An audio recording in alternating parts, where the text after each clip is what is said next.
Bapak, Ibu, saudara-saudariku yang dikasihi Tuhan, salam jumpa lagi di channel saya ini.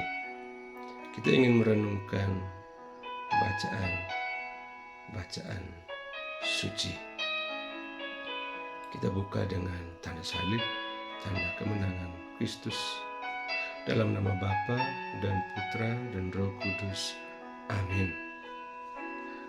Saudara-saudariku yang dikasihi Tuhan, hari ini Minggu 19 Januari tahun 2025, kita Gereja Katolik memasuki Minggu Biasa yang kedua. Dan pada hari Minggu ini juga Gereja Katolik memasuki Pekan Doa Sedunia hari yang kedua untuk persatuan umat Kristiani sedunia. Dalam bacaan-bacaan suci yang wajib kita bacakan di hari Minggu ini, memberikan kita pesan untuk boleh merefleksikan tentang kasih Allah yang tidak terbatas, yang menyatukan kita sebagai umatnya dan mengundang kita untuk bekerja sama sebagai tanda kehadiran Tuhan di dunia. Dalam bacaan yang pertama, Yesaya berbicara tentang pemulihan Yerusalem. Gambaran Allah sebagai mempelai yang penuh kasih kepada mempelainya adalah lambang cinta ilahi yang mengubah kehinaan menjadi kemuliaan. Allah tidak meninggalkan umatnya dalam kehancuran, tetapi mengubah umatnya menjadi mahkota keindahan di tangan Tuhan. Dalam kehidupan kita, Allah hadir untuk memulihkan luka-luka hidup kita dan menjadikan kita manusia baru. Sama seperti Ia memanggil kita untuk saling memulihkan melalui persatuan. Dalam konteks Pekan Doa Sedunia, bacaan yang pertama yang mesti kita bacakan di hari Minggu ini mengingatkan kita bahwa persatuan umat Kristiani adalah tanda pemulihan kasih Allah atas gerejanya. Meski ada perbedaan, tapi kita semua dipanggil untuk menjadi satu tubuh yang saling melengkapi dan mencerminkan kasih Allah kepada dunia.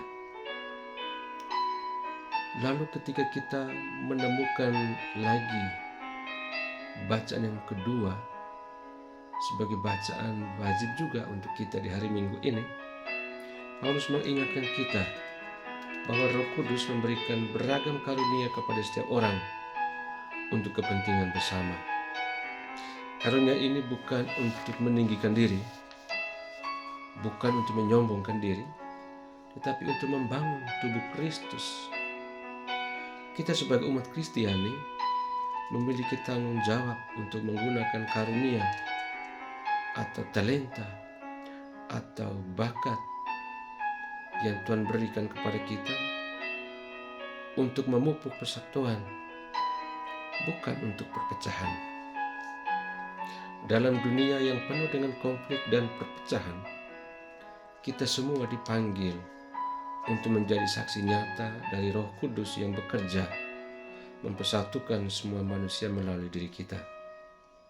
Dalam keberagaman tradisi dan liturgi, umat Kristiani harus menjadi satu kesaksian hidup bahwa kita adalah tubuh Kristus yang satu, dipersatukan oleh Roh Kudus. Kemudian di Kana, dalam bacaan Injil, di situ kita menjumpai tanda awal misi Yesus untuk memperkenalkan kasih Allah kepada umat manusia.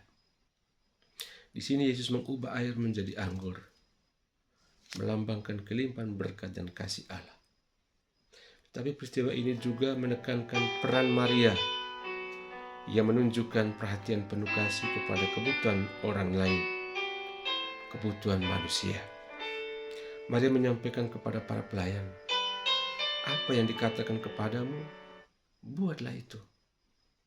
Kata-kata ini adalah panggilan bagi kita untuk mendengarkan Yesus dan bertindak sesuai kehendak Yesus. Sama saudaraku yang dikasihi Tuhan, Yesus mengubah apa yang biasa, yaitu air, menjadi sesuatu yang luar biasa, yaitu anggur. Seperti Ia ingin mengubah kita menjadi saksi kasih yang luar biasa dalam kehidupan sehari-hari. Dalam pekan doa sedunia, mukjizat ini menjadi simbol harapan bahwa meski kita berbeda, Allah tetap menyatukan kita dan mengubah keberagaman kita menjadi satu harmoni kasih yang indah. Saudara-saudariku yang dikasihi Tuhan, mukjizat di Kana tidak hanya tentang anggur, tetapi itu juga adalah tentang sukacita persatuan. Sama seperti sebuah pernikahan mempertemukan dua pribadi menjadi satu, maka doa untuk persatuan umat Kristiani sedunia adalah undangan untuk bersatu dalam kasih dan pelayanan. Kita dipanggil untuk merayakan perbedaan sebagai karunia, seperti berbagai rasa dalam anggur yang dihidangkan di perjamuan Kana itu. Ketika umat Kristiani bekerja sama, kita sebetulnya sudah menjadi saksi kasih Kristus di dunia ini. Kita dapat menghadirkan sukacita sejati yang hanya dapat diberikan oleh Allah. Persatuan adalah bukti nyata dari kehadiran Allah di tengah dunia yang seringkali haus akan kasih dan harapan. Lalu, saudara-saudariku yang dikasihi Tuhan,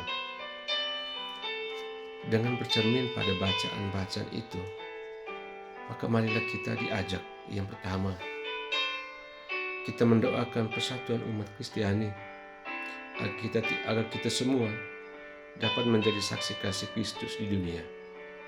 Yang kedua, mari kita menggunakan karunia Roh Kudus yang diberikan kepada kita untuk membangun persaudaraan sejati.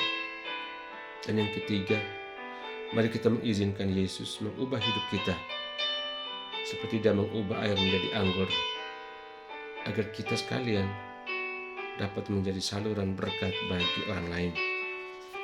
Dan akhirnya kita boleh berdoa. Allah yang Maha Kasih, Engkau memanggil kami menjadi satu tubuh dalam Kristus. Tolonglah kami untuk bekerja sama dalam kasih dan kebenaran, sehingga dunia dapat melihat keajaiban kasih-Mu melalui persatuan kami. Semoga kami menjadi saksi sukacita dan damai-Mu, seperti air di Kana yang diubah menjadi anggur. Amin. Dalam nama Bapa dan Putra dan Roh Kudus. Amin.